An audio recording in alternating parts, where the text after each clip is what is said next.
Happy September 18th, everyone. I am Chris Manning. That is Brendon Kleen. This is the Just Basketball Show coming in hot as we get closer and closer to camp. If you haven't already, please follow and subscribe on your podcast platform of choice. Hit subscribe on the Just Basketball Fans YouTube channel.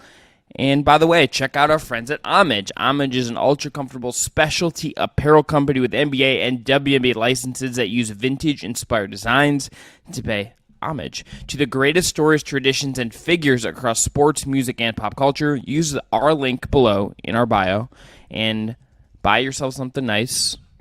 Support the Just Basketball Show. A lot of great stuff. WWE, NBA, WNBA, MLB, NFL. I mean, they have great starter jackets. They're amazing. Brendon has a great Jimmy Butler shirt on right now. We'll be talking a little bit today about a player that I'm sure Jimmy Butler would like to play with once he gets done doing Jimmy Butler offseason things, which includes being a ball boy at the U.S. Open. I don't know if you saw that, Brendon. I think Jimmy Butler, obviously lost the NBA championship, but he might have won the NBA summer. The dude has been out here. He has one life, I think, is the general thing about Jimmy Butler, is that I think that man gets how to live and, if you know how maybe my Instagram feed is just broken. I'm going to reveal something deeply problematic about myself, Brendon. Mm-hmm. But sometimes when I'm flipping through Instagram, okay, I get David Goggins clips. Okay, okay, or like philosophy, like Stoic philosophy stuff. Okay, it hasn't. Yeah. We haven't gone full weird yet. I haven't got Andrew Tate stuff yet, which is good for me personally. But I think Jimmy Butler, when he, I think we could make a killing. Dylan, if you want to start doing this, or we just want to get a burner and test this out. Jimmy Butler grind set. Jimmy Butler quotes applied to, motivational edits. I feel like there's a market here for Jimmy to, that's his next career is, motivational speaker and guru. Yeah, or just, being rich yeah, exactly. big face. How to just really, maximize every ounce of what it means to be a famous NBA player. I think he could, that's a different type of inspiration that some people choose to pursue and kind of chase after. I think he could easily do that. I'm just waiting personally. I felt like coming off of, the early summer, it seemed like Jimmy Butler potentially dating Shakira was kind of the biggest celebrity musician comboed with athlete pairing and partnership that we might get this year. And now there's just, I feel like a beef simmering between Travis Kelce and Jimmy Butler because it seems like Kelce might have reeled in Taylor Swift, and that's substantially bigger than Shakira in 2023. So, kind of an L for Jimmy at the end of the day. Yeah, but Jimmy's is more there's a little more drama with Jimmy because it's Gerard Piqué's ex-wife who is Shakira, and the way Gerard Piqué and Shakira split is an all-time dirtbag Gerard Piqué, if what I've read is true. Yeah, but he doesn't have to potentially be in a song. That's the Kelce downside, obviously. Want to just start with Lillard? We're talking about Miami. Well, okay. We might as well just hit him first. Big win for Cleveland. If Taylor Swift is at some point seen at a bar in Cleveland Heights with the Kelce brothers, biggest win for Cleveland, Ohio in a long time, since 2016. Her choosing to willingly step foot in the city would just be a victory. Well, specifically, hey, yeah, don't shade the city you'll be spending a lot of time in. I'm not shading it. You're kind of shading it. You said it would be a win for somebody to go to it. Well, specific Cleveland Heights. What the win would be there. I'm saying Cleveland Heights. If she goes to the Heights, which is where those guys are from, it's a broader regional win. It's not just someone who's in downtown, went to the casino, was at a Guardians game, was at a Cavs game or something. Culture and yeah, spreading your kind of impact. Yeah. Your understanding. Yeah. Okay. 0% chance that Taylor Swift will be at a dive bar in the Heights, but one can dream. I do know that's not happening. Okay. All right. Okay. Damian Lillard. So Damian Lillard, I guess we have two updates here. The first one, Brendon, is very quick. Is that he is on Instagram and just being reposting stuff, or let's just assume it was him. Maybe it's maybe it's a social media manager. Oh, yeah. I see what you're saying. That's what I mean. Yeah, I don't. Yes. Yeah, he shared it. Mm-hmm. But I don't know who No Limit Baca is. Probably just some fan. Yeah, because it was the idea that Lillard found this is the funny part to me. No, so here's why. How I think this happened. The original post, if you look at it, is a Damian Lillard and Adidas basketball co-post. This No Limit Baca shares it and tags Lillard. Mm-hmm. Dame sees it. I think like guys are on Instagram in like a deep way, you know, like they just like these guys like use Instagram in a way that like. This man is named Charles Lewis Jr. Yeah, I'm looking at his Instagram now as well. Yeah, and he has some he's a Heat fan. He's around 3,000. I mean, of course he's a Heat fan. So the post just says future Heat legend at Damian Lillard soon with like a man lifting a weight emoji. Pressing, That's And Dame reshared it. And then the other one is just Woj saying that basically the Blazers have been on the phone more than they were on the phone when they were, you know, spending their millions on vacation, most likely, which is what the NBA does in August. So I guess we're headed towards something. The question that I wanted to pose to you on this note, though, and it appears like 5 Reasons Sports down in Miami and other people, other outlets local there have reported that basically since Summer League, Miami and Portland have not had contact. Maybe that has changed based on Woj's reporting that, you know, they've been working the phone more recently than they were in the weeks leading up to that since Labor Day. Maybe Miami was one of those phone calls. But it seems to me that what we're seeing right now with the Lillard talks, such as they exist at all, is the Blazers hoping that something changes with another potential suitor rather than pursuing more significant talks with the actual suitor. And I get that. We've covered all that dynamic for a long time. It happened with Durant last year. It's happened with numerous superstars in the past, Anthony Davis, etc. What do you think would or could actually change with another team that would make them make an offer that they haven't yet? Like if I'm Portland, or I'm sorry, I meant to say Toronto, if I'm Utah, if I'm Brooklyn, and some of the teams we've just sort of like made up in our heads might be interested in Damian Lillard. What's going to make them make an offer if they have not by September 17th when we're recording this, that Portland is like crossing their fingers happens here? Like what is the other shoe that would even be dropping at this point? I mean, look, we last year, you know, when we got the Donovan Mitchell trade stuff, like the Cavs just kind of came out of the shadows on that, and it just happened, right? Mm-hmm. And it was somewhat, the door got left open because we saw the Knicks not want to give up the full package for Donovan, right? That's how that happened.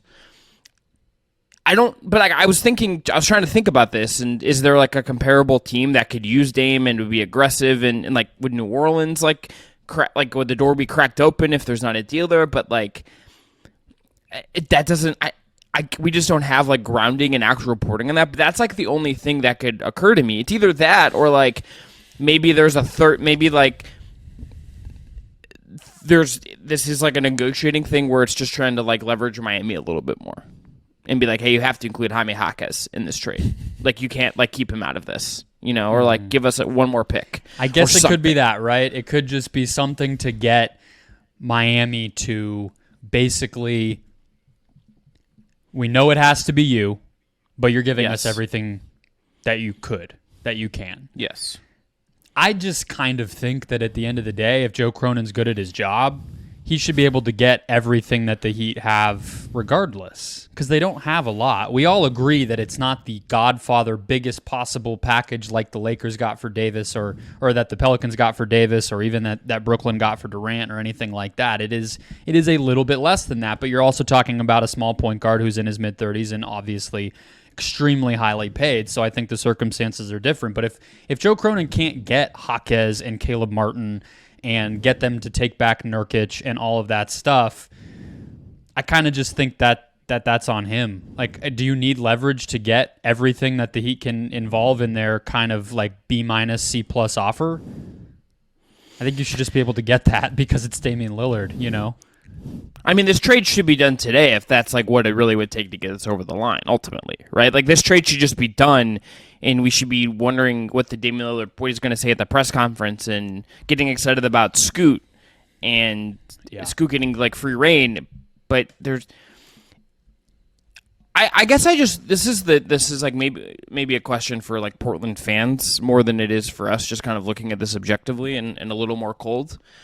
But I kind of just don't even. I think at this point, if I were to put myself in like a Portland fan shoes, and if I was a Portland organization and trying to like think about this from a PR standpoint, because there's no way it's not going to be like a weird day when the defining player of the last 20 years of your franchise, all due respect to LaMarcus Aldridge, is going to be gone. Yeah. Like when that happens, that's a weird moment for your franchise, and it's going to take time to heal from that. There's no way that that's going to be like an easy transition in any way. But I kind of just wonder if they're just like, people have accepted it at this point. It's maybe just healthier to actually do it. Like, if you think about, like, to use Mitchell as a comparison again, once Gobert got dealt and all of that happened, and once we knew how that ended, it didn't feel super tenable for Mitchell and Utah and everyone just to run it back next year and kind of have that hanging over their head. I think it just benefits everyone from like a healing perspective just to do it. Tired of it. Yeah, I think you're completely right. I don't think any Portland fan is sitting there holding out hope. I think that they're equally annoyed with their front office, but I think they're also annoyed with Lillard. I mean, I think it's fair to split their frustration two ways, but the frustration's definitely there. I don't think it makes any sense at all for Damian Lillard to be on the Portland Trailblazers at the start of training camp. No, which is 2 weeks away. We're 2 weeks away. And so if that's true, it's kind of like Monday morning, call Eric Spoelstra or call Pat Riley, say, what's your best offer right now? What's your best offer? And obviously you treat that as a starting point, and then you let them know, we're here to talk again. We understand. The reality is this is probably the deal we need to do. We want it to be done by the Friday before training camp. No questions asked. What's your best offer? And let's go from there. Like, I think that they think that they're making a stand, and I don't know if anyone else thinks they're making a stand here, you know? As far as Portland's front office goes. This just has to get done. I think at the end of the day, this just kind of needs to move on for everyone. There's nothing comfortable about this if this doesn't get figured out, I think is really just where I'm at with this. All right, Lakers? Yeah, so Lakers have done some things. This happened a little, to go chronologically, they signed Christian Wood to a contract, which Christian Wood was the best, at least named free agent out there. I'm a Wood skeptic. We can talk about him a little bit. They bring him in. They also have signed Jared Vanderbilt to an extension, and I quite like that bit of business more than I care about the other part of the business. I think Vanderbilt's a really good player. I think it's a fair value for him. Now they have Rui, they have Reeves. Like, they've kept sort of the younger swing pieces around AD and LeBron there, and yeah. I think this roster, Brendon, is in a really good spot. Even if I think there are still some question marks, this team isn't infallible, and like, you know, what we saw happen with Vanderbilt in the Nuggets series isn't going to go away. Like, I think the concerns there are not now wiped off the board, and those shouldn't be forgotten. But I feel really good about them extending Vando and committing to him and keeping that in place. And I think the Wood thing, considering LeBron's history of maximizing perceived knuckleheads, perceived malcontents. Mm-hmm. I think these are two pretty good bits of business from just a talent standpoint. Yeah, completely agree. The money that Vanderbilt got at, like, I think it's 4 for $48, right? That is already below or at the mid-level exception. That is effectively a bench player. Yeah, he's getting below he's getting below the mid-level, and on top of that, and the mid-level for now. Mm-hmm. But we know the cap, to some degree, is going to go up. Yeah.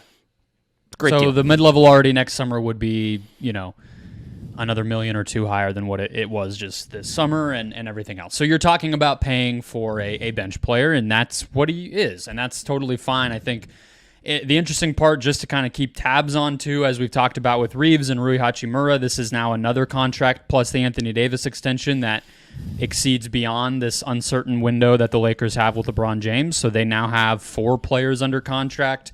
I guess Gabe Vincent as well, who they are comfortable paying money to beyond knowing LeBron will be there. And that's just kind of like, tuck that in your back pocket. There's nothing to do with that piece of information right now. But dating back to Cleveland, teams have often been reticent to have any commitment to anything beyond LeBron's last year of his deal, and the Lakers haven't operated that way, so I think that's interesting.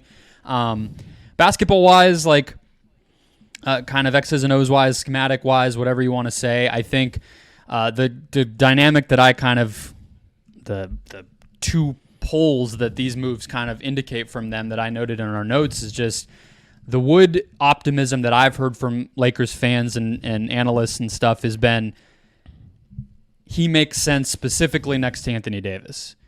And if you just put lineups out there that are, let's say, Reeves, I mean, you could go huge, right? Reeves, Rui, LeBron, AD, and Wood or something like that, and you just switch everything, that's an environment that Wood could excel in. What's interesting about that, though, is Vanderbilt, I think part of why he got exposed is that guys like Ja Morant or bigger guys like, what you want to say, like Aaron Gordon, or Jamal Murray on the smaller end, those players that aren't perfect matchups for him, he did struggle to guard. He kind of has a very specific archetype one-on-one that he makes sense defending.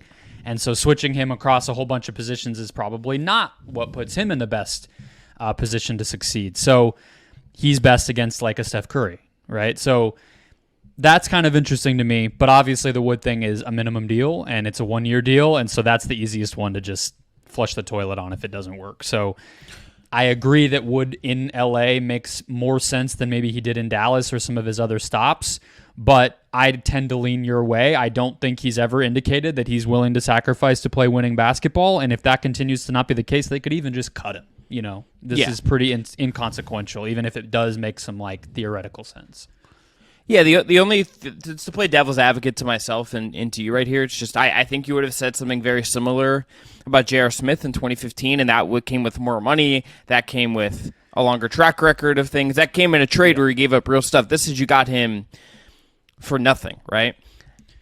I think there's just I'm not been on winning teams, right? Yes, yeah. Wood has literally never done that, which is kind of insane to say, but it's true. Right.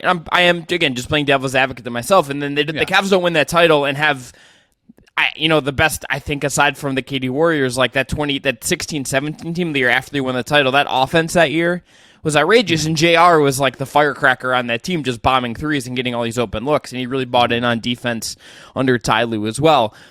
That's the task here. Can the Lakers or can LeBron, can Darvin Ham turn Christian Wood into an optimized version of himself? And maybe the financial carrot is dangling out there for him. But to your point, if it doesn't work, sit on the bench, you cut him. It's fine. It's not going to really ruffle. Christian Wood is not good enough or a big enough personality enough to ruffle feathers if this doesn't work exactly how they wanted or hoping it could. Yeah, and if I'm remembering correctly, Darvin Ham did coach Wood in Milwaukee for the half year that he was in Milwaukee, one of the 19 stops that Christian Wood has made in his NBA career. So there was a relationship there. You mentioned LeBron's track record of getting guys to just sort of put their heads down, and if they're going to succeed, if there is some environment where they can succeed, it often has been the one that LeBron provides. So hopefully that can be the case here, but yeah, it's very much just an upside play. It's obviously a better player, a more proven player, but it kind of reminds me of the Suns signing Bol Bol. It's it's going to get a lot of talk on social media. Maybe there is a 1% chance, or maybe in Wood's case, a 10% chance that it works out. But at the end of the day, the conversation around it probably weighs out the actual matter that it's going to have over the course of the season. Yeah, I was going to say something else, and it has already fallen out of my brain. You love Christian Wood, and you believe in this so much, and you want to clip this for eternity? No, I'm not there. I guess here's an 82-game season again, like Adam Silver. So let's go there. If I think of the Lakers thing, Rob Mahoney at The Ringer wrote a piece about LeBron in the last week or so about him. About his superpower kind of elevating guys and the malcontents, and it's to me, Rob might be my favorite basketball writer to read day in and day out. I think Rob's brilliant, also just a great guy when I've met him in person when he's been in Cleveland. The piece he wrote, I think, really engaged with what LeBron is now, and I think does a really smart thing with that. And I would just go to The Ringer. You can find it. Go read it. You'll be smarter for reading it. And just read Rob in general. But let's talk about Adam Silver. So the NBA has a star player rule now. The Board of Governors has approved. Yeah. That is going to it's a tougher resting policy and punishments for star players at games, including those in the national TV games and in in-season tournament games, and multiple All-Stars, which is like a very like niche way to define this, but okay, sitting out regular season games. The quote is, quote, they want to return to that principle of this is an 82-game league, and, quote, teams could be fined more than $1 million for each instance of violating resting rules. Yeah. Brendon, I got to tell you, Media Day, I doesn't want to start here. Okay. Media Day is often a day of platitudes and optimism and hope and all of that stuff. Mm-hmm. I really am curious to see how the various coaches around the league, the various GMs and players and everyone should, and I'm sure most likely will get asked about this, at least at the star level. Mm-hmm. Really excited to see how everyone answers and what the discourse kind of is in that regard. Yeah, those will be the first public comments we really get on this from not the league. No, you're absolutely right, and not even the league, obviously, but as an extension of the league, the owners, right? And it's a dynamic where technically, in a lot of cases, we think of somebody like Mark Cuban as being very representative of the Dallas Mavericks, but in this particular case, maybe not, right? Like, do Nico Harrison and Jason Kidd and Luka Doncic and Kyrie Irving actually want this rule? Well, that would be the Mavericks. In this case, Mark Cuban sort of is much more aligned with the league office in terms of laying the hammer down for the sanctity and financial freedom or financial, I guess, prospering that the league might have going forward. That's what this is about, at least in theory. That's what they want. And it's also making me think about the distinction between, in a case like this, who runs the Players Association these days, right? We're past the point where it was LeBron and it was Chris Paul and it was, Carmelo Anthony and these guys at the very top whose word mattered and who ran the association. Now it's CJ McCollum. I'm very interested to hear what CJ McCollum has to say, but he just finished negotiating a collective bargaining agreement that did a lot more for CJ McCollum types than Chris Paul types, right? And in this rule is literally laid out to punish LeBron James types, Chris Paul types over CJ McCollum. CJ McCollum can rest as much as he wants under this rule. It doesn't matter if it's national TV, in-season tournament, back-to-back games, home, away, nothing. None of these rules matter for CJ McCollum. He can do whatever he wants. So that is interesting to me. And then the last part is the distinction between ownership and teams in another way, because if you listen to people like Nate Jones on Twitter, who works with Damian Lillard and is very vocal about kind of how things work behind the scenes and what players think and feel, he has been on this for a while, but he's been very loud about it again this week. The players are often, and I'm not going to claim to know the percentage of time that it splits toward who's deciding when they rest, if it's the player or it's the team, but he has always made the case that the team is making that decision infinitely more often than we ever like to think. So you're optically saying that the league has a problem. You're giving quotes like this needs to be an 82-game season. People are interpreting it as a punishment to the players, a reality check for the star players.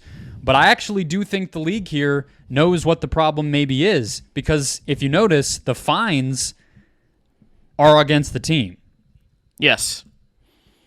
So I think Brendon, that's a very asterisk at the bottom of the legal document type of thing here that's not getting enough attention, is that the team will get fined. This is not like flopping or, all these other rules that are embarrass the players. This is like, you guys need to get your shit together and stop making this a problem, and we'll fine you if not. And it's not about the players here.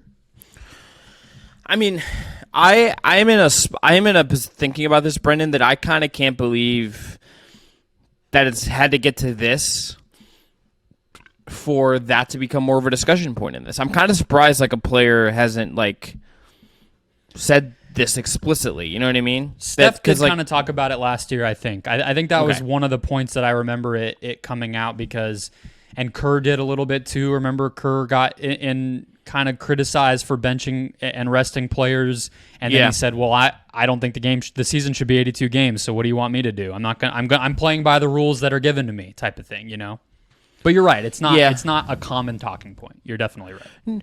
No, I think that's like a PR loss for the players, and I'm kind of surprised they've been willing to take up to this point, if I'm being honest. And I think because it's one of the things when you talk to like non-diehards about what they don't like about basketball, and one of the things that sometimes gains like traction as a conversation about basketball is they don't play every night. They don't show up every day. You don't know if you're going to get a certain guy in your city, when they come. And that there's a whole other thing you could talk about scheduling and whatnot and whatever, but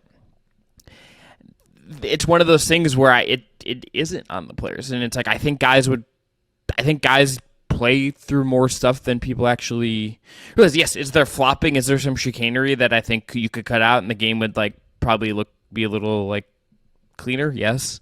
Yeah, but that's not related to sitting. No, but it's like in terms of like the PR, like that is something that's like a player thing. I think the sitting thing is often a player thing, and it's like I also am curious how this gets legislated. It's like the number one team, Brendon, I want to hear from is the Clippers, because like by definition as his status in the league, Kawhi Leonard is an all-star. But he didn't like make an all-star team last year. He actually has legitimate like injury issues, and he has for years. To what degree we don't exactly know, but like is Steve Ballmer like, and if there's any owner that might be willing just to like drop $1 million a couple times, like to some degree, it might be Steve Ballmer. Of course. I mean, the thing is though with Kawhi, I mean that gets to the root of why this is once again, as we've seen in a lot of cases recently from the league office in the post-COVID Adam Silver tenure, it is a PR solution to a legitimate issue, right? It's we did something. You're welcome.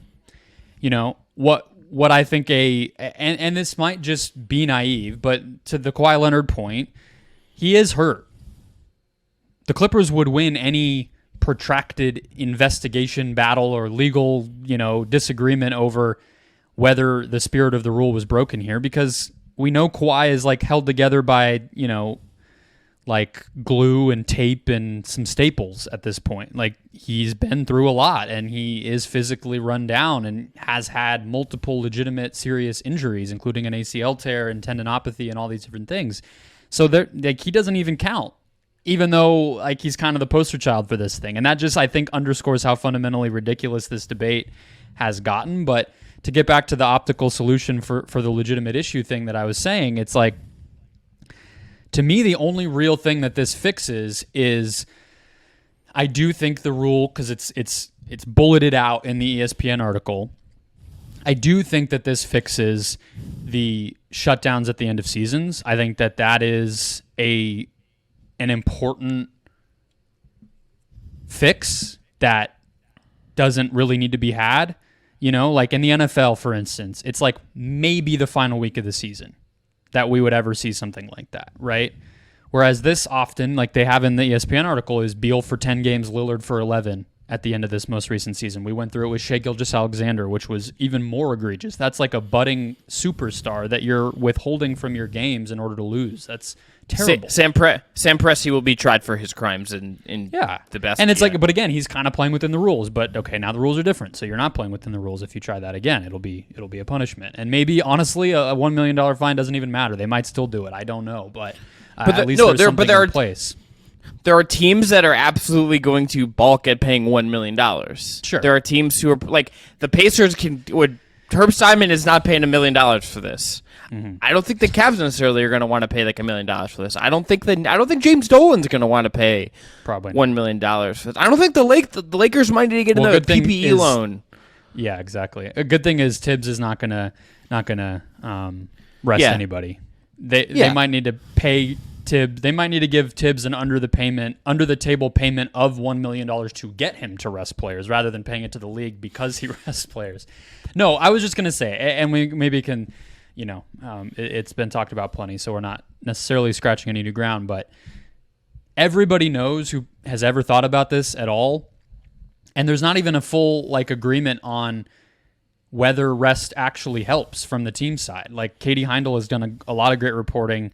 I edited one of her pieces. She's done work at Dime, talking to sports scientists about does rest and the way that this NBA schedule works, like, is that actually even for sure doing anything? And it's kind of a shrug. It's like, we think so. Obviously, wearing on your body less, in theory, should help it. But the obvious solution that there is reduce the number of games. And everybody knows that. Everybody knows that. But then there's the money question involved. And also, like, you hear former players talk about 82 games, and I think they're especially... Like, Channing Frye is the one that I think is kind of most stuck in my head about this. He's talked about how 82 games is it's like proof that you can survive some stuff and go through it, and you're really, like, built and accomplished something. And I think there is among players, and I think guys that have, won things, got out of the league, etc. It's like, this isn't supposed to be like the easiest thing. Like, this should be taxing for you. This should be take something out of you to complete a season like this. I haven't listened yet. I'm curious to see if JJ Redick has talked about this on his show. I would just be more worried about the idea of if you're getting a real genuine winner because of this era of load management, to the point that somebody like Channing Frye made about, is it kind of testing you in the right ways if you were to reduce games?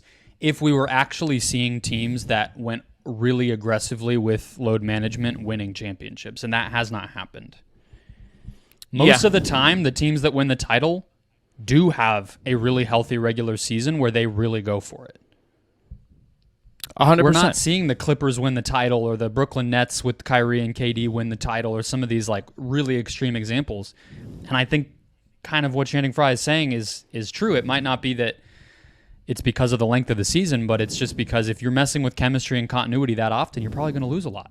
So, like, I don't know. It just doesn't feel like it's going to change much. I agree. I don't think it's going to change at all. You ready for ankle with no other descriptor listed on the injury report like 20 times this year, or like illness? Because we're going to get Coach is saying, I don't know, and they definitely do know. Mm-hmm. It's going to be really annoying. Here's the thing, Brendon. I love the NBA. I love basketball. There are a lot of things the NBA does that I find are, like, annoying for no reason. And I think they often... This is one of those things where you get in your own way, and you make it harder on yourself, and you can Nobody ever plays in soccer, and it's the world's most popular sport. Everybody's hurt constantly. You never know what the lineup is going to be. Your best player may just miss a month because he, like, tweaks a hamstring, and you never really get any clarity about what that injury is. You don't see them for a month, and yet millions upon millions of people tune into every single game. I'm not saying it's not a problem with the NBA. I think it's become overstated how big of a problem it is. And you want to talk about football, outside of the quarterbacks, which they obviously get lucky, and they put a lot of rules in place to make sure the quarterbacks don't get hurt for this reason. But aside from those guys, you'd be hard-pressed to get an NFL fan who maybe is even a pretty big NFL fan to even know who's active for their team every Sunday. It just doesn't matter. It's just accepted. Here's the one thing I would say that's the difference between soccer and the NBA, and then I think we can move on and talk about the NBA playoffs. I think with soccer, I think there is a built-in level of trust that I think when guys are actually hurt, they don't play when they're actually seriously hurt. Yeah. And I think of the NBA, I think there's an assumption, and I think we're kind of learning that it's true that they're not always actually hurt in that way. Yeah. Yeah. I mean, like, and the teams won't tell you exactly what the injury is, but they'll be like, hey, like, I'm not even gonna. I was gonna use a Tottenham example, but I'm riding that wave right now, and I can't do it. Chelsea would be like, I can't do that to you. Man United would be like, hey, Mason Mount, like, pulled his hamstring. He's gonna miss a month. Mm-hmm. Like, we'll update as necessary. NBA teams are like, there's a right leg injury, and we will update you. Like, there's no, like, clarity, and I think there's, like, the secrecy thing that is not actually helpful. You know what I mean? I just wonder if the Clippers, if this era of the Clippers never happened, would we be talking about this as much? No, I don't think. And they're not a consequential team, so that's kind of what I was saying with the winning part. It's like, it just feels like that is an easy way out of addressing kind of the other problems here. You know, in terms of the length of the schedule, in terms of kind of the dynamics between, who has the power between player and team, all these other things where there's other ways to address it. It just becomes like, this is the problem with the NBA in 2023. It's like, okay, sure. You can keep talking in circles about that, but good luck, They're never this is a PR battle they're probably never going to win.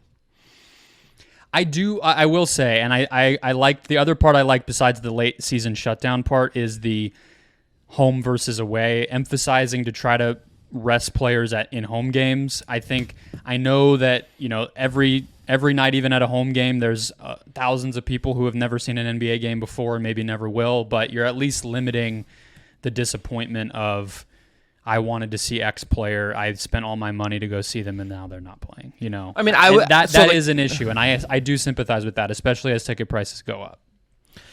Yeah, there's Brendon, one of my I don't know if we've had this conversation. One of my long-standing, broader than the NBA sports beliefs right now is that I think sports are becoming too expensive for people. I think the way that things are getting priced with tickets, with what it costs to eat at games, with parking, with all of this stuff, you are making it like a upper middle class to like beyond the middle class like event to really become like a regular in-person attendance fan. And I think that's bullshit. I think it ruins what sports should be about. I think sports are our community asset. I think sports are something that should be affordable. And I think if you're living in the suburbs of Arizona and like you're a teacher and you or pick two middle class jobs, like you're an accountant who's like just like a normal accountant. You make like a decent amount of money. You have two kids. You want to take your son and your daughter to a game. That should be something you can just like afford to do a couple times. It shouldn't be something that is so expensive that you just never do. That you never do it. And when you do go, you should. I do really empathize with the idea that like you should have a little more dependability. Big injuries aside, that like someone's going to play.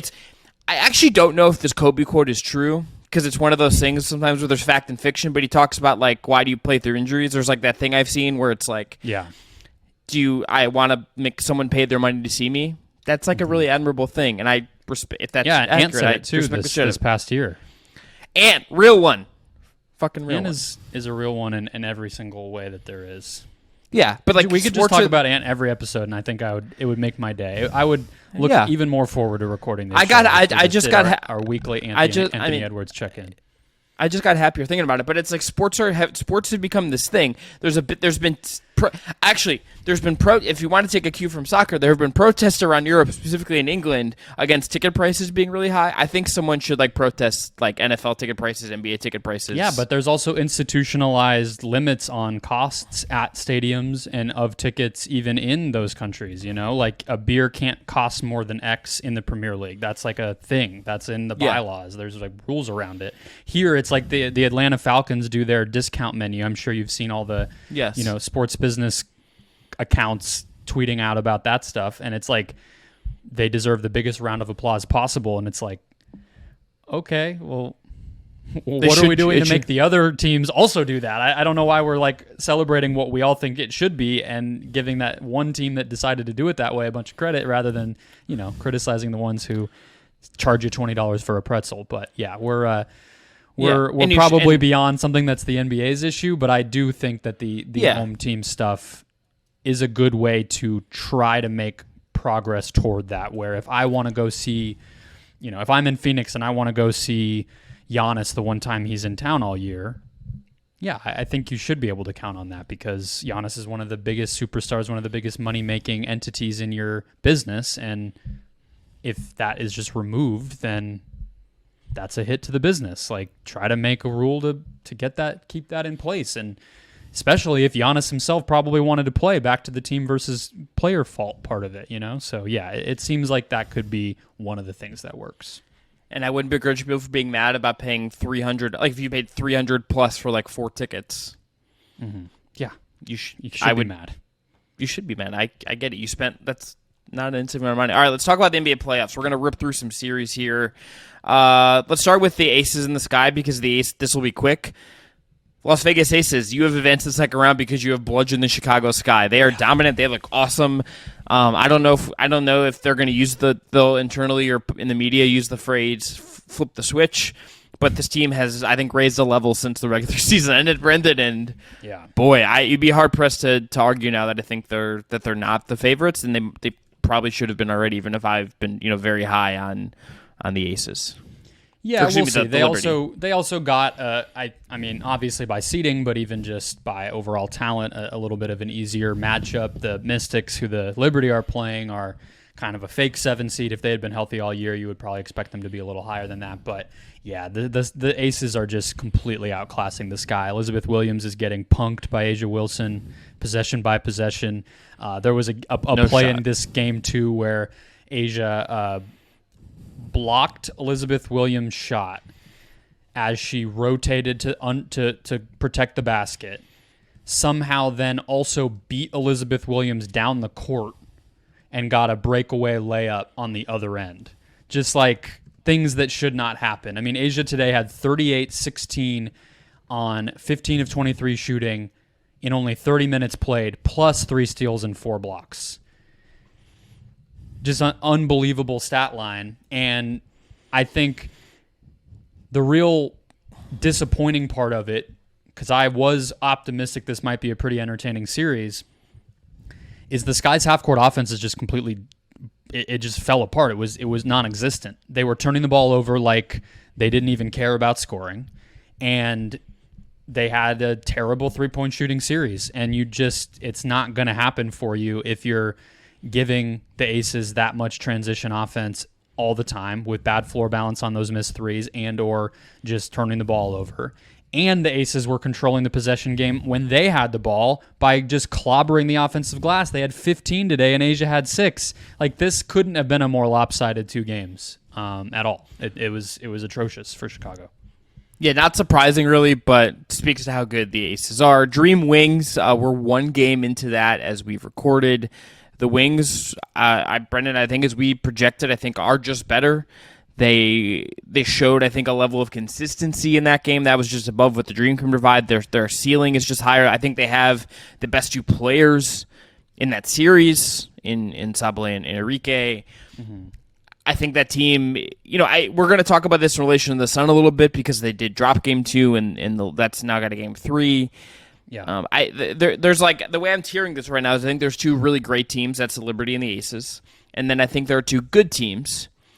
The Wings are the team that I think have the higher ceiling, maybe a slightly lower floor. The Sun are just like, we sort of know exactly what they are. And, we're headed perhaps, it's Wings Aces round 2, I believe, is where we would be headed. Is that correct? Yeah, I have that? Yes. And then Liberty Sun. Sign me up for Aces Wings. I don't know if the Wings will hold up, really, assuming they win in advance. I don't want to totally write off the dream, but my appetite is wet for Aces Wings in a playoff matchup. Yeah, the Dream are just running into an issue that's plagued them all year of not having a steady playmaker.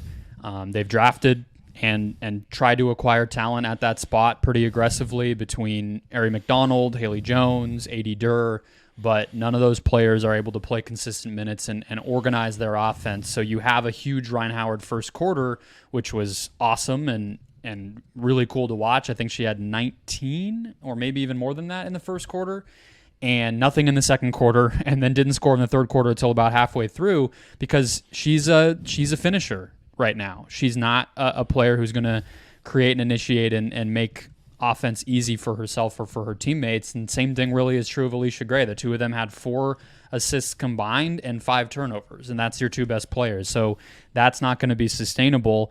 And when you turn the ball over 16 times as a team, almost as many assists as you had as a team total, then that's how other opponents get you back. You get out-rebounded 44-32, all these little ways where even with 57 combined points from Gray and Howard, it's just not going to be enough. So it's kind of disappointing, but it's also really been the name of the game for them all season, and it's just going to be what they have to address in the summer. And then, as you mentioned on the other end, it's Sabally and Enrique, both able to just create for themselves. 56 points, 11 assists, 9 turnovers, which they both struggle with turnovers, but when you're efficient and score that much, you're going to do it. So, I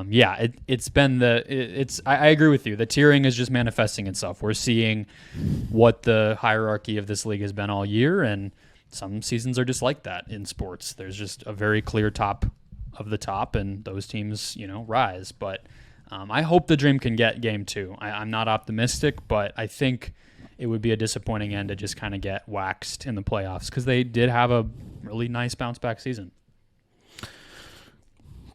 Life is tough. It also just, we definitely don't need to get on this tangent, but it's stupid that there's no home game for the lower seed unless they win one on the road. And it's also stupid for the higher seeded team that they have to go on the road to win a closeout game if it does go to game 3. Nothing about it makes any sense outside of the league saving money on travel. Bingo. Yes, I will say, Brendon, 3-game series. We'll never get them in the NBA. I don't think we'll ever go back to 5. I would like 5 just for a little more first round chaos. I will say. In the regular NBA? Yeah. Yeah. Regular. Yeah. Worse than I meant it. You know what I mean? Wow. Maybe you're getting the weird stuff in your Instagram and it's pilled you. Liberty Mystics. Sabrina Ionescu really dotted this game with some threes. She was awesome in this game, and I think the Liberty are just a lot better than the Mystics, Brendon. Yeah. I think this is over in 2, and Liberty are going to move on here. Yeah, the Mystics are not going to win any games where Elena Deladon scores 11 points and they shoot 5 of 22 from 3. Their recipe to winning is to limit New York to way less than 90 points and get hot from 3 and have Deladon be incredible, 30 and 5 assists or something, and she wasn't even close. So, yeah, the first half was close, and then that third quarter when Ionescu, she started taking them, and you were like, she knows it's coming. Like, she can feel that she's about to affect the course of this game, and then finally 2 of them went in to close the third, and it's just so demoralizing. This team has that ability, I think, maybe even more than the Aces have, where they can just really throw a series of punches at you that gets in your head, and they're so dominant on the glass on top of that, where I would imagine playing them sometimes you're like, can we just call it?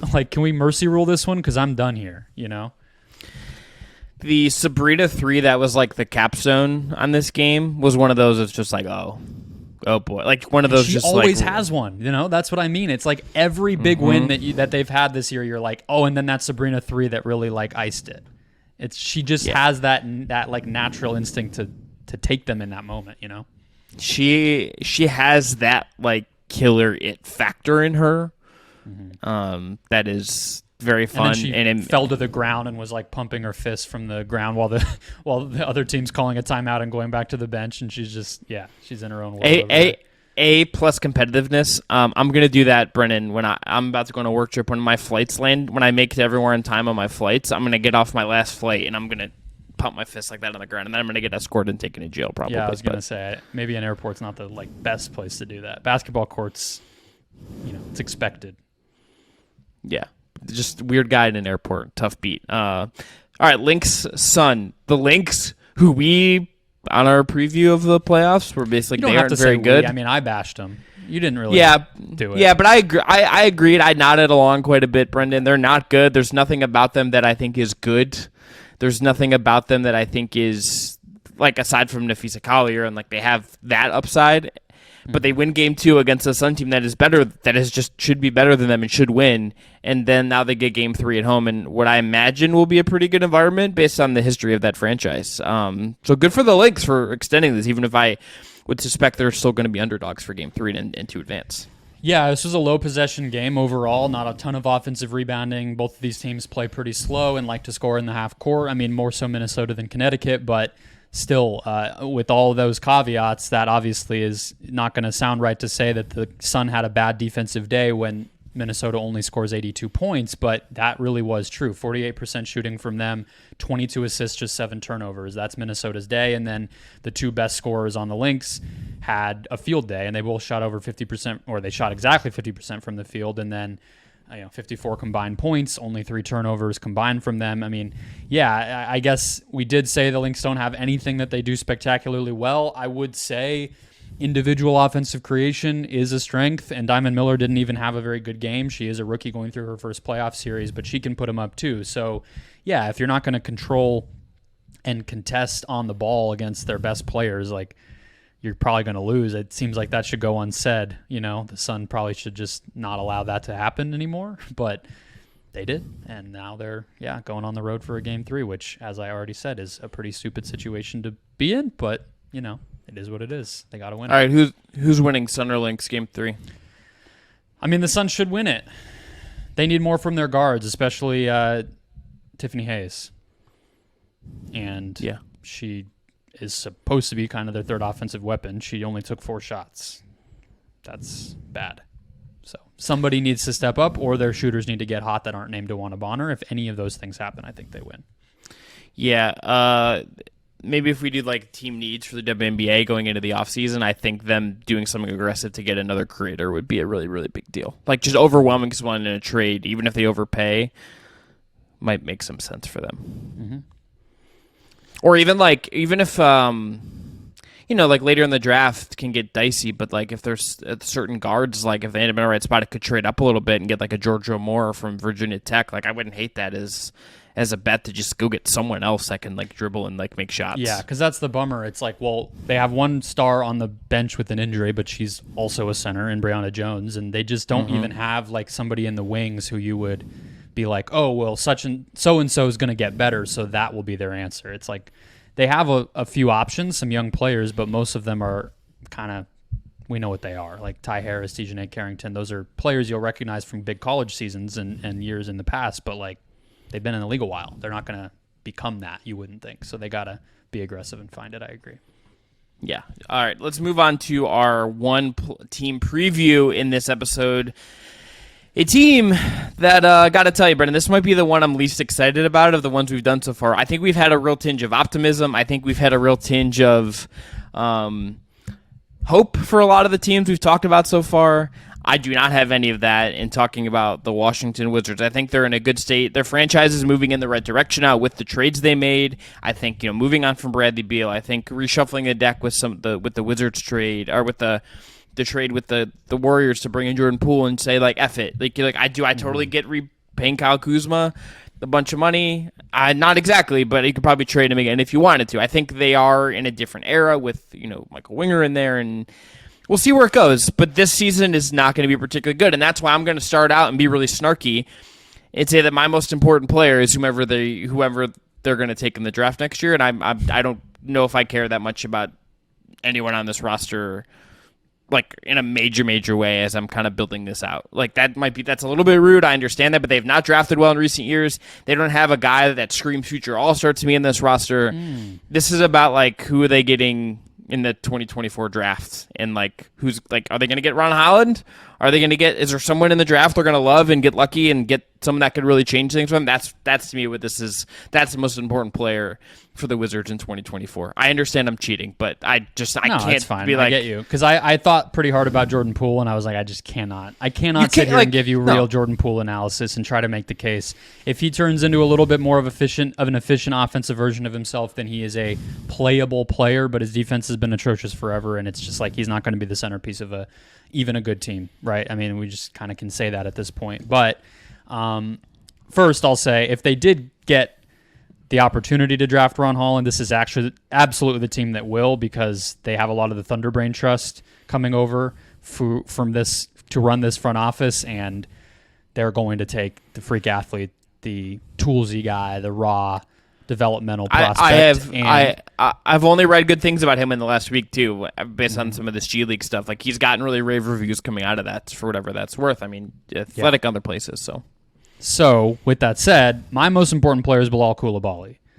Okay, got to talk about him at least. I mean, he is probably the one player on this roster who you would hope, if you're Michael Winger or any Wizards fan, is on this team in 5 years. Like he'd be the one you would circle that you would hope makes it. So let me make the case for why he could be an all-star, like you said you don't see any of on this roster. Just turned 19. I think like surefire. I don't think there's like a surefire all-star. No, of course not. Yeah, just turned 19 in July. He was playing with Mets 92's U21 team until early December of last year. So 8-9 months ago, this guy was on like the junior team for a French league squad that isn't even the best league in the world. He rose to playing with the main team, didn't get a full-time starting job until mid-April, and still flashed enough upside and potential in those games and impacted those games in real ways. He was scoring, he was playing defense, he was creating turnovers in those playoff and finals games with Victor Wembanyama, and then showed enough in the pre-draft process to become a guy that the Thunder did like, if you remember, so that was part of why I made that point, and then eventually gets superseded by that interest with the Wizards taking him at, it was 7, right? So, or 9, 7, 9, 8, I don't remember. Top 10 pick. 7. He shot 50% from 2, nearly 70% from the free throw line at Summer League. Very small sample, but it is true. 34% from deep on about 120 attempts for Mets 92 over the course of last season. That's a good starting point. And going back and watching the Wizards, what he did at Summer League, he got on-ball reps right away. There's not a lot on this depth chart ahead of him. It's going to be ugly. His finishing is a work in progress. He makes very simple passes, but nothing beyond that. It is really building from the ground up. But I do think we could see a, whatever you want to pick, Anunoby, Jeremy Grant, Paul George type of development arc. I'm not saying he's going to reach the heights of Paul George and be a top 5 MVP finisher, but that's like the blueprint for what you would want a wing development arc to look like if you could dream it up. We could see a pretty quick rise from a guy like this because of how solid I think his foundation already is as a two-way guy, how young he's getting a start with real developmental reps, and how aggressive Washington seems to want to turn him into that type of player. So not sitting here saying he's going to be an all-star, but I think he will be somebody, maybe, you know, on another team, maybe he's the player we're going to be talking about by the end of the season, which is our next category. But here, I think he could make Wizards fans feel pretty good about, like, all right, we got a guy. I don't know what that is. Maybe it's your 6th man, 7th man. I'm not going to predict, but I think he's an NBA player. It feels like he has the tools to become that, because the shot especially is already so far along. So he's my pick for a player we're going to talk about at the end of next season, because I think everything you just said is right, and he has the 6'6". He's listed at 6'6", 230. That's already an NBA. That's already NBA size. That is. Like he's taller than that, to be honest, but maybe it's just because he's so long. Well, okay, and you have the length. Like, this is someone who's going to come in and has like the NBA body, and like, yes, is there going to be an adjustment strength wise? Yes. Like, I don't think he looks 230. Like, he doesn't really look like he's like got the strength of someone who's 6'6", 230. He doesn't have like the solid torso that kind of projects. Like, he's not going to have issues being in that way. But if you're talking to me about someone who I think has like the right template of being like an awesome NBA player, and I think is going to do really fun shit, and like I think actually just is going to get to experiment a little bit, I think he's the guy in this roster. Like, I don't have like Johnny Davis optimism. Like, we know what Corey Kispert is. Like, you know, Ryan Rollins, they get back in this trade from the Warriors. You know, maybe he's someone that they give playing time to. He's a 6'4" scoring guard that had some pre-draft buzz as like a sleeper. Didn't really happen in Golden State. I don't think he's overwhelmed in any way. That there's no one that wrote trade grades of that trade and was like, you know, the Wizards got like a really good like swing piece in Ryan Rollins, but like maybe just in a new environment he gets to play and figure stuff out and he pops and it's like, okay, we found something else. Maybe Denny Avdija like takes another step and like we're like, oh, okay, this is like a legit guy that now they have him and they have Coulibaly. But I think this answer to me is Coulibaly. I think at the end of the year you're going to look at this guy and I don't think his Rookie of the Year odds are long. Like, Vic is probably going to win Rookie of the Year if he plays 65 games, all that stuff. But Coulibaly is someone who is going to look like an NBA player and will get thrown in the fire and probably struggle at times and all of that, but I think come out on the other side looking good and has the frame.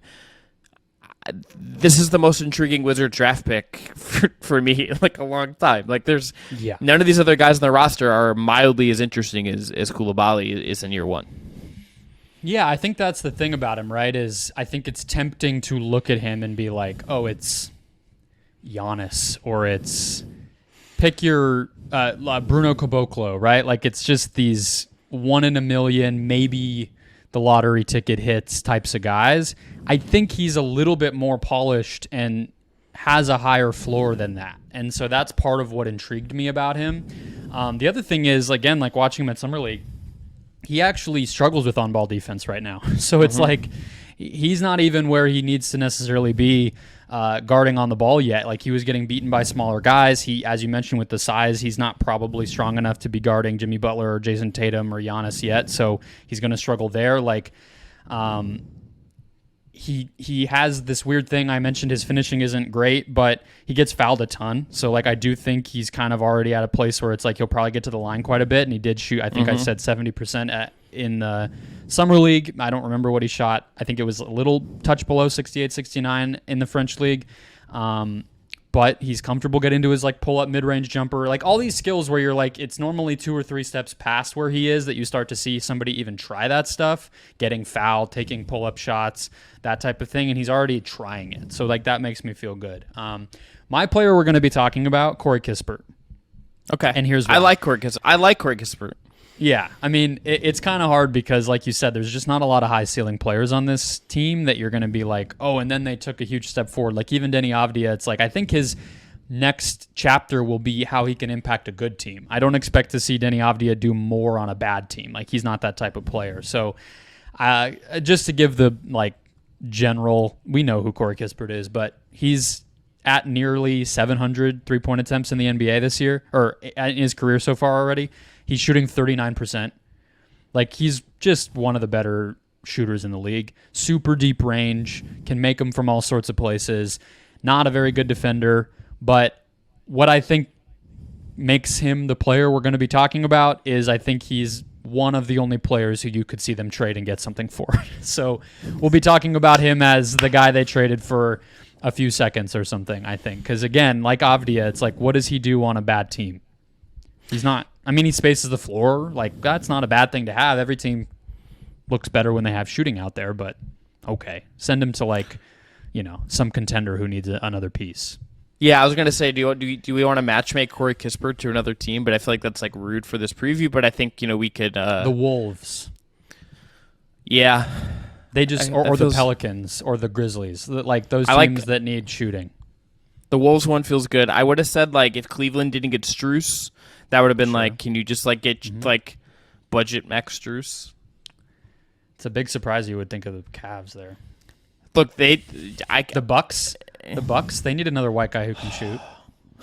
Connaughton, Grayson Allen, and Corey Kispert. It's pile up. I'm trying. Lakers could always use it. I mean, like the Lakers just adding a shooter. Yeah, it's all these contenders. I mean, we're just listing teams that want to win a championship and need a little more shooting. You know, actually, if you wanted to go a rebuilding team, also the Suns could also use him, Brendon, just to put both teams there. But I thought they were going to draft him maybe once upon a time. They did not. They drafted Jalen Smith. You know what bad team should get him that I think he would actually just help their young guys because they all want to play with the ball? Portland. Sure. Just put a shooter. Give me shooting around Scoot and Simons and Shaedon Sharp. Yeah, at least they have ball handlers that could deliver passes to Kispert. Like, it's just like for this year's Wizards, it's like, what is the upside of a pick and roll that is Tyus Jones getting a screen by Daniel Gafford, passing it to Corey Kispert in the corner? Like, that just does nothing. Let's get Tyus Jones on a good team as well. Well, he was, but like back on a good team. Yeah, back on a good team. Yeah. All right. Can we do best lineup? Yeah. I pulled the numbers on the best lineup for this one on Kleen in the Glass from last year. From last year. So all guys who don't play for this team anymore, probably. Yeah, you're ready. Here's the one that had the best one that had above 300 possessions, because the best one technically only had 160 possessions, and the numbers are so outrageous that they're not real. I don't think the numbers on this one are real either. Mm-hmm. But Monty Morris, Bradley Beal, Denny Avdia, Kyle Kuzma, and Kristaps Porzingis, 317 possessions. Outscored teams by plus 14.2 per 100 possessions. Scored 125.6 per 100. Had a defensive rating of 111.4. Obviously, I have spent a lot of time thinking about last year's Wizards, both for this show with the Porzingis chatter and everything, but also because Bradley Beal plays for the Suns now, and I've watched some of their games back and everything.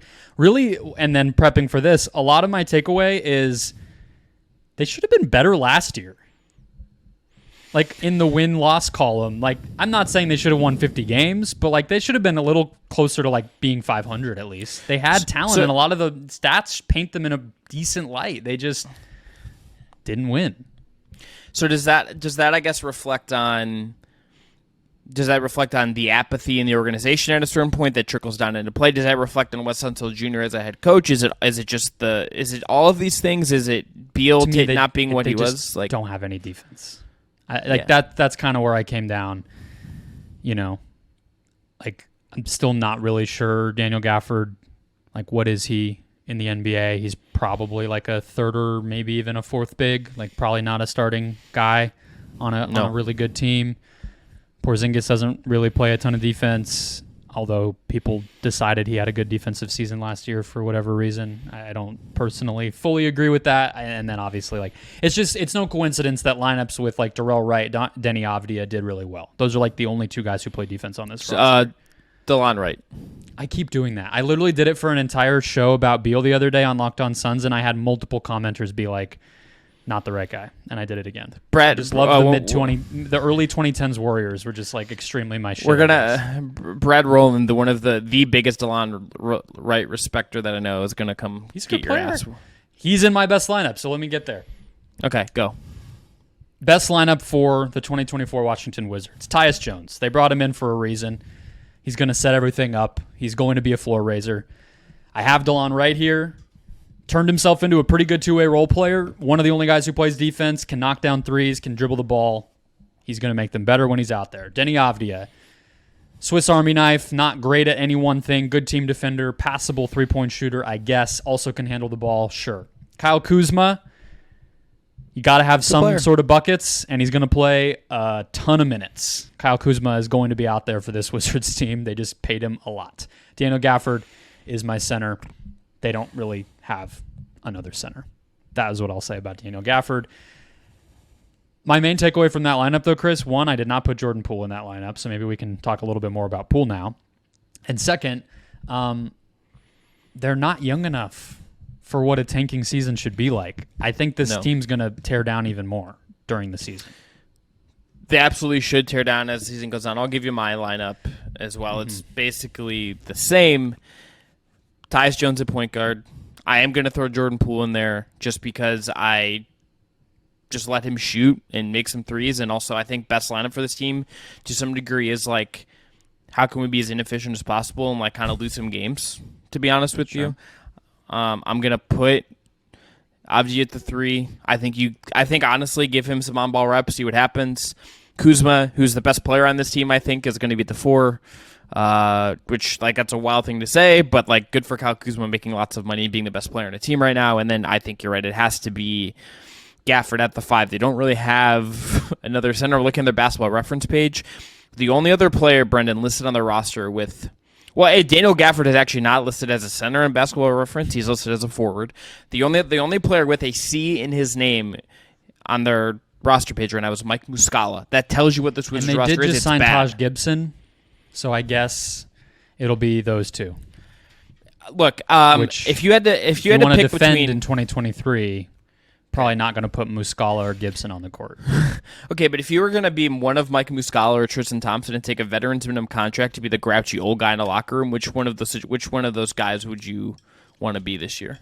The one where you get to play, or the one where you like get to win, but you're gonna like probably not? I think Taj Gibson has been thankful he's still getting NBA checks for like 3 years, and I mean that in the most respectful way ever. That dude is like a journeyman of journeymen, and he's still here. Like, he was on the Knicks for longer than you remember. He was on the Wizards last year, if I'm remembering right. I think this is year 2 for him in Washington. But yeah, I think on the trade notion and everything else, and we can get to best and worst case, like, may we all have as much fun chucking shots in whatever context we play basketball as Danilo Gallinari is about to the first half of this season to get his way to another team. Landry Shamet, watch this be where he finally breaks out after not pleasing anybody in LA, Philly, or Phoenix. It'll all happen here in Washington, D.C., and these guys will all be on different teams, and hopefully the Wizards become the like 5th or 6th team in the league to have more first-round picks than they know what to do with.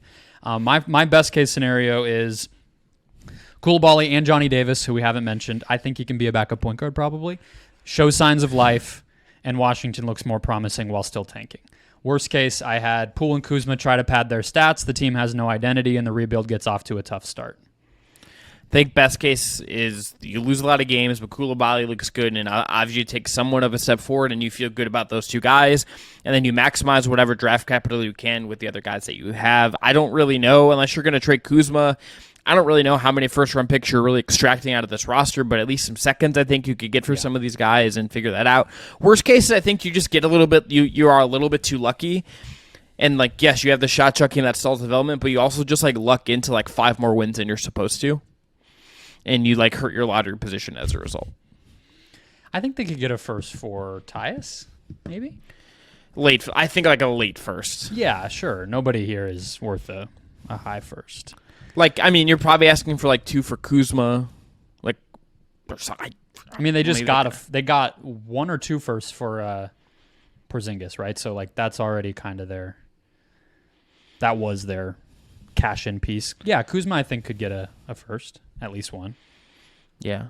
But, like, maybe not this I don't know. Yeah. All right, over-under right now, yeah. Over-under's at 24.5. I am taking the under, Brendon. I think there's a very good chance this is the worst team in the league, and they win, like, 19 games. They're going to be the worst watch in the league, and I say that with love to Wizards fans. They get Rachel Nichols on the local broadcast, which is pretty cool. Nice little nugget about the Wizards. But other than that, you know, that might be a reason to tune in for, like, the first handful of games, and then you get over it, and then you realize basketball's bad. Yeah, and get Drew Gooden still over there earning checks on the broadcast. Good for Drew Gooden.